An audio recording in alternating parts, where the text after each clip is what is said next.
The day was November 18th, 2012, and out came a group of 3 men dressed in all black to lay out Ryback on the 2012 installment of Survivor Series.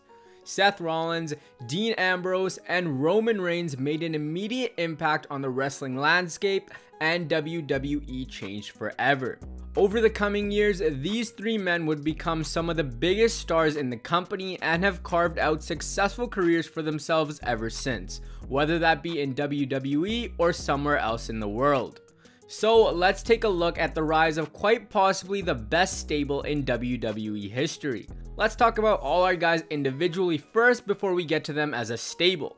Starting off with Seth Rollins. Rollins was signed with WWE developmental FCW after making a name for himself on the indie scene as Tyler Black.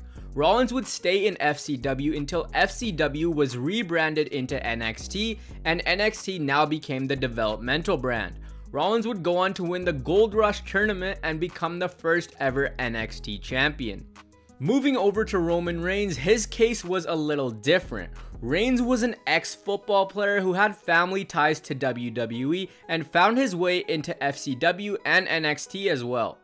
For Dean Ambrose, this guy had a pretty good following because he had some pretty crazy matches as a part of CZW and caught WWE's eye, resulting to him being signed in 2011.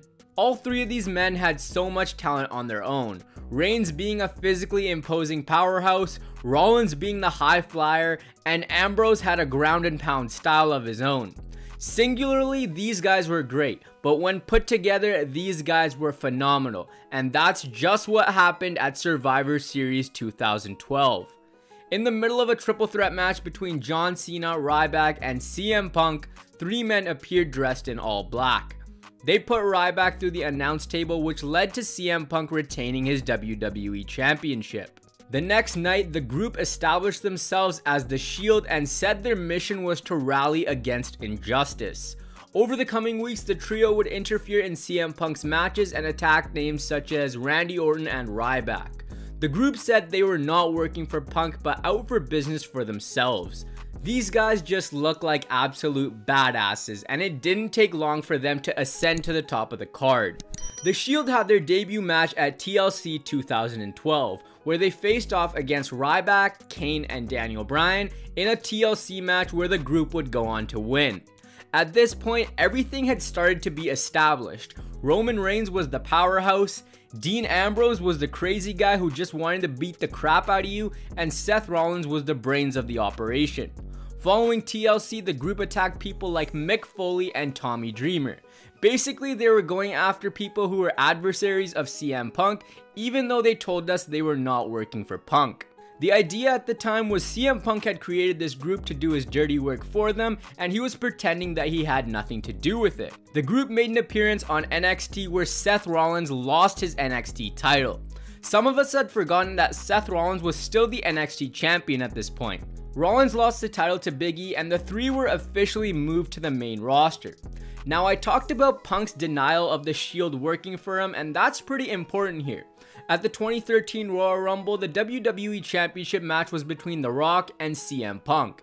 During the title match, the lights went out, and when they came back up, The Rock had been put through the announce table.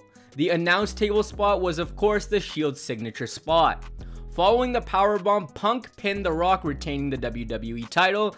That's until Vince McMahon came out to restart the match. The next night, Vince McMahon told everyone he'd been shown videotape that showed Paul Heyman paying off the group to do Punk's dirty work. Now the trio was established as a credible threat.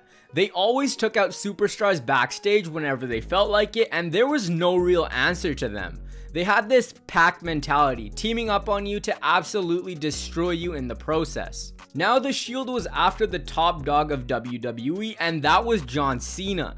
A 6-man tag team match was set up for the upcoming Elimination Chamber.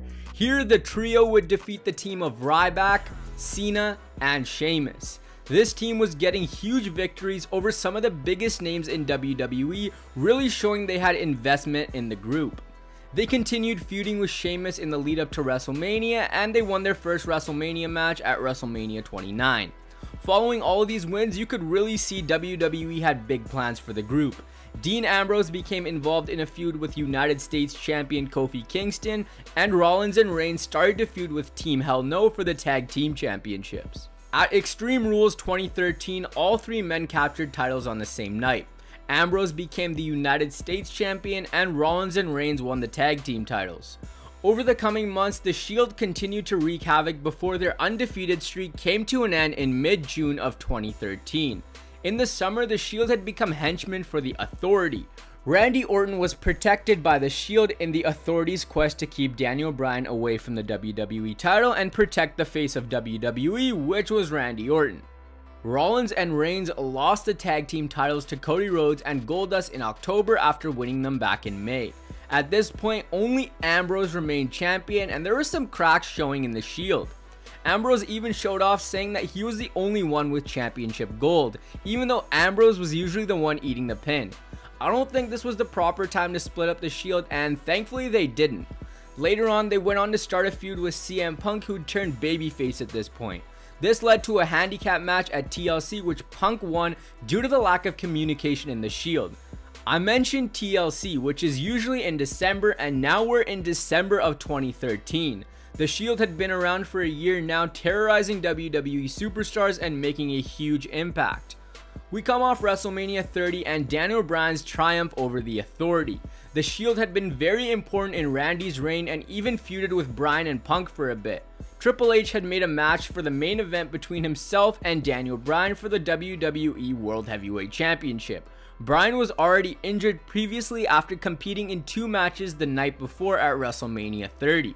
At this point, the Shield was gradually in the process of a face turn and had a lot of fans behind them, like I mentioned. Triple H had Bryan at his mercy, and out came the Shield. The Shield lined up on one side of the ring with Kane, Randy Orton, and Batista lined up on the other. Triple H tried to restore some sense into everyone by telling them this wasn't happening here. But he turned around and he was met by a huge spear from Roman Reigns, and the Shield helped Daniel Bryan fend off the Authority and had fully turned babyface in the process. What came next were 2 excellent matches between arguably the 2 biggest factions in WWE history. The Shield against Triple H, Randy Orton, and Batista, Evolution. There were so many parallels here between the 2 groups, and this was an amazing way to sell those post-WrestleMania pay-per-views in my opinion. Because after WrestleMania, there's kind of a lull period where it's just not interesting. Anyways, it was 3 badasses who just didn't give a damn against, well, 3 badasses who just didn't give a damn, but these guys were a little bit older. The Shield won both matches between the 2 and were put over so hard. The second match at Payback was one of my favorite tag team matches ever. There was so much nut stuff going on. At this point, the Shield was on top of the world. There was no one better. They had just defeated 3 of the all-time greats. That's until that one day, that one segment, June 2nd, 2014. Triple H and Randy Orton came out to confront the 3 members of the Shield. Triple H let the Shield know, yeah, you guys won, but there's always a plan B. And what was that plan B? Well, Seth Rollins grabbed a chair from ringside. As Reigns and Ambrose move forward, Rollins stays in the back. And bang, straight to the back of Roman Reigns, Seth Rollins delivered a chair shot, and that's it. It was a long time coming, but I think this was executed perfectly. Seth Rollins batters Reigns and Ambrose with an onslaught of chair shots into an absolute pulp. And that's it. That's the end of the Shield, the most dominant and well-protected faction possibly ever. Rollins was now aligned with Triple H and the Authority. Now everything was invested in Seth Rollins. Seth Rollins was the guy, the breakout superstar, the superstar who they wanted to be the next top guy. That started at Money in the Bank 2014. Seth Rollins and Dean Ambrose, for that matter, were involved in the Money in the Bank contract ladder match. The field also consisted of Jack Swagger, Wade Barrett, Dolph Ziggler, RVD, and Kofi Kingston. For Ambrose, this wasn't about the contract, more so for ruining the life of the absolute bastard Seth Rollins. Rollins would go on to win the Money in the Bank after Kane took out Dean Ambrose for Seth Rollins. This was probably the last time the Money in the Bank contract was used properly to build a new star, but that's another story for another day. Now remember, Reigns and Ambrose never had a falling out here, and actually never really did in the years after. They both went their separate ways, but Ambrose just wouldn't let Rollins off the hook. He was like that obsessed girlfriend who just wouldn't let Rollins go. This heated feud culminated in a lumberjack match at SummerSlam 2014. This match was a lot of fun. It was about 15 minutes, but it had a lot of action going on. Guys just chasing one another everywhere, pure chaos, and of course, Rollins being the sneaky heel he was, cheating to win the match.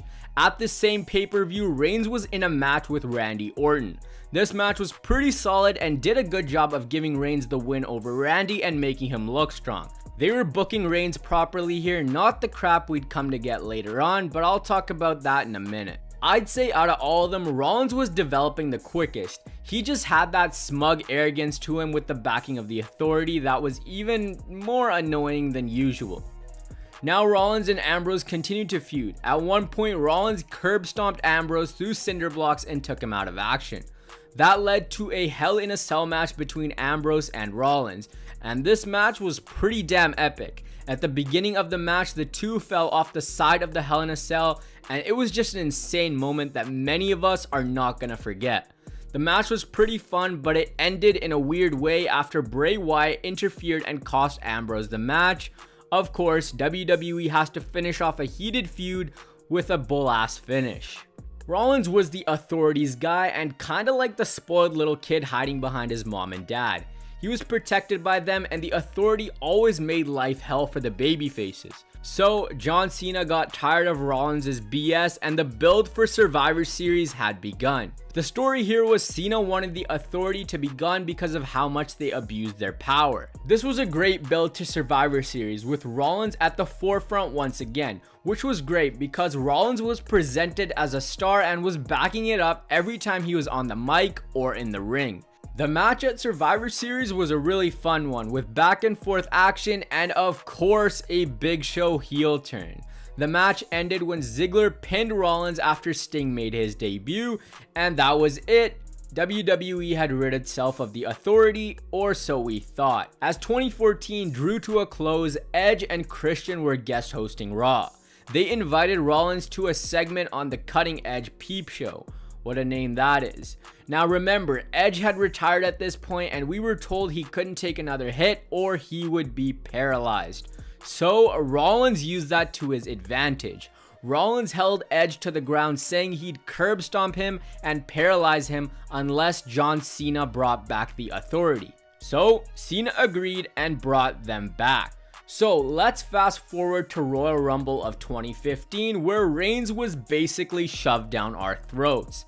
Everyone knew Roman Reigns was gonna win the Rumble and face Brock, as they'd really gotten behind him. Rollins and Ambrose were organically getting their characters over, whereas Roman Reigns was shoved down our throats and rejected by the WWE crowd immediately. When the Shield came to an end, both Rollins and Ambrose changed their character and look, but Reigns kept the vest, kept the music, and apparently kept all the salty Shield fans too. In this match, the boos rained down so loud because everyone already knew the result.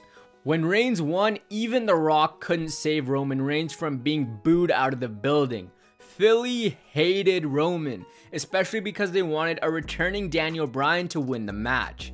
In the same pay-per-view, Cena, Rollins, and Lesnar had a triple threat match for the WWE Championship. This match was so damn good, but Lesnar would come out on top. Another amazing showcase match for Seth Rollins. I know all you guys are probably wondering what Ambrose was up to during all this, but we'll get back to him in a bit. WWE tried to fix the situation by putting Roman Reigns' WrestleMania spot against Lesnar on the line against Daniel Bryan, but Reigns would go on to win, so it really didn't fix anything. This only made his push worse, as they booed him every time they heard Roman Reigns' music.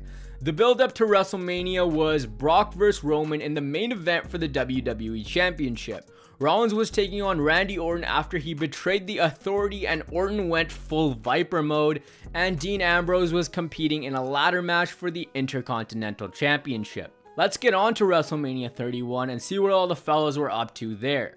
Ambrose lost the ladder match in the opener to WrestleMania 31. Rollins lost to Orton following a curb stomp turned into an RKO. Now it was time for the main event of the show, Brock Lesnar versus Roman Reigns. This match was really hard fought and really physical, but as both men laid prone in the ring, the second coming hit and outran Seth Rollins to cash in his Money in the Bank contract, hitting a curb stomp on Reigns and winning the WWE title and closing the show out on top. Rollins became the first superstar to cash in his Money in the Bank at WrestleMania and the first member of the Shield to win a world title. This once again was executed perfectly, and it made sense in storyline too because it was Rollins getting another one over on his former Shield buddy. Rollins had a spectacular run in my opinion. He was the perfect heel. You just love to hate the guy. With Joey and Jamie beside him as his security guards, you just wanted to rip that stupid little blonde patch out of his hair. I'm not going to go into every single feud because this isn't a video on Rollins' title run, but I'll go over some of the key feuds. Rollins had a great feud with Ambrose in the spring months. It was so perfect because a year beforehand they were fighting each other over Rollins ending the Shield, and now they were fighting for Rollins' title. They had a great ladder match at Money in the Bank 2015. It was just so good. Both men fell from the top with Rollins keeping the title by the hair on his chin. The summer months were approaching and SummerSlam was near once again. At this point, Rollins found himself wrestling John Cena at SummerSlam with the US and WWE Championship on the line. Rollins would win after a screwy finish, but nonetheless, Rollins had two titles. As good as his reign was, it had to come to an end, and it didn't end with him actually losing the title in a match, but rather an injury. At a live event in Dublin, Rollins landed on the instep of his right knee, which caused him to relinquish the title because he needed surgery on the knee. It sucks to see such a great run from a fresh new competitor end, but we gotta move on. Since the title was now vacant, a world title tournament was set up which culminated at Survivor Series. In this tournament were both Roman Reigns and Dean Ambrose. These two went on to the finals where Roman Reigns won, winning his first WWE Championship in the process. That's until Sheamus cashed in and took his moment away from him. Reigns then feuded with Sheamus for a little while before winning back the WWE title after Vince McMahon tried his hardest to put him in a storyline to kinda resemble Daniel Bryan in 2014, but it just didn't work. We all saw what they were doing. Even doing something so badass like punching McMahon in the face wasn't enough to get Reigns over with us. After Reigns captured the title, everyone was still against him, and I mean both the fans and the on-screen characters. The Royal Rumble match was announced and the match would be contested for the WWE Championship with Reigns starting at number 1. Again, they were trying so hard to make Reigns appeal to us, but it didn't work, Chief. Triple H would go on to be the winner of that title match, and the main event for WrestleMania was made. Triple H and Roman Reigns for the world title, which we all knew Roman would win. Following Roman's victory at WrestleMania, he was involved in a title feud with Styles for a bit before Seth Rollins made his grand return, coming back at Extreme Rules, hitting Roman Reigns with a pedigree and holding the WWE title in the air to signify he's back. Rollins' injury was pretty well documented, and when he did return, he got cheered quite a lot. And it helped that Roman Reigns was the guy on the other side because everyone likes to boo Roman. At Money in the Bank, the world title match was set between Rollins and Reigns. Meanwhile, that sneaky Ambrose was in the Money in the Bank ladder match. Ambrose won the ladder match in the opening match of the show. We'll get back to him in just a minute. In the main event, Rollins and Reigns put on a solid match with Seth Rollins finally getting his title back. That's before we heard Dean Ambrose music hit, and Ambrose hit Rollins with the Money in the Bank and cashed in. It was complete, the trifecta. All three members of the Shield held the world title in one night, once again proving how well all these guys were built up. This was perfect, as when Ambrose finally got his moment, it was Rollins who he pinned for the win. Whether or not that was WWE actually trying to do so or just a coincidence is up for debate. After Ambrose won the WWE title, a triple threat match was set for Battleground. This is the match we'd all been waiting for. Also, what was going on at this time was the brand split, and everyone knew where they were going at this point. Reigns and Rollins were headed to Raw and Ambrose to SmackDown. Now, surely Ambrose was about to lose the title here. Many of us thought this might have been just for the sake of putting the title on Ambrose, but this wasn't the case. Ambrose won and brought the title over to SmackDown Live. Ambrose was now separated from Reigns and Rollins and was the main champion on the SmackDown brand. We all know how amazing SmackDown was in 2016, and a huge part of that was Ambrose. Ambrose's reign as WWE champion was pretty solid until he lost it to AJ Styles at Backlash. Ambrose was great, but something about his reign just didn't do it for me. I really don't know what it is, but the reign really failed to get me behind Ambrose because it just didn't excite me that much personally. While SmackDown was killing it, Raw was left without a world champion. This led to the introduction of the Universal Championship. Seth Rollins was placed into that match and ended up losing to Finn Balor. After that, he transitioned to a feud between himself and Triple H after Triple H screwed him out of the Universal title and the Kingslayer was born. This turned Rollins babyface for the first time in his singles career. Reigns, on the other hand, was put into the United States Championship picture for a bit, which really didn't do much for him as they had already screwed up. When a team like the Shield splits up, obviously there's that need from fans to see them reunite, and that's exactly what happened in 2017. It always sucks when these teams are reunited too quick, but this felt like the right time to put them back together. They since had another reunion at the end of 2018, but that one got a little messy when Ambrose told Roman Reigns he deserved leukemia. I'm gonna briefly talk about all these guys singularly because in the end they are one group and began together, but all their paths have been different. Let's start with Roman Reigns. Reigns has been a mainstay on WWE programming, and it really isn't his fault he's booked the way he is. If your boss tells you to go out there and win, you have to do what he says. It's not your fault. Reigns has won so many titles in the WWE and he just is a star now. Whether you're a fan of him or not, it's just not the same without the guy. He's overcome some real life issues with his leukemia, which make him appeal to more of us, I think. Next up is Seth Rollins, and this guy has basically won everything there is to win. He's won the Money in the Bank, Royal Rumble, and he's won every title in the WWE. When he turned babyface, he was so hot and doing so great, but he led to his own demise, which caused him to get booed and ruin his character himself. His ability to adapt his character has been something that made Rollins so lovable and made him a household name in the WWE. Now for Dean Ambrose. Now, revisiting the Shield's run, I feel like Dean Ambrose was the one guy that was kinda lost in the shuffle the most. Just when you thought they were really gonna run with the guy, they'd strip him back just a little bit. Since the split, Ambrose kinda struggled, unless he was doing something with Reigns or Rollins, although he did have some good feuds. Ambrose was the type of guy you just need to let off his leash a little bit and give him some creativity, as he's proven how amazing he can be. Frustration with the company has since caused him to leave WWE, and now Ambrose is with All Elite Wrestling doing some great work.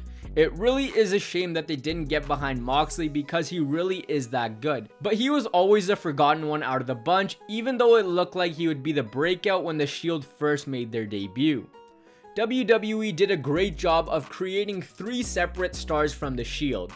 A lot of times groups split up and just never amount to the same success they once had. But all 3 of Rollins, Ambrose, and Reigns built up a huge following for themselves and are now the kings of the industry. The rise of the Shield is a case of WWE doing things properly and creating new stars to supplant the old ones for the future. It's crazy that one Survivor Series pay-per-view changed everything forever. Sorry, Ryback. So that is the rise of the Shield. Be sure to like the video, subscribe, and let me know what your favorite Shield moment is down below in the comments, and I will see you in the next one.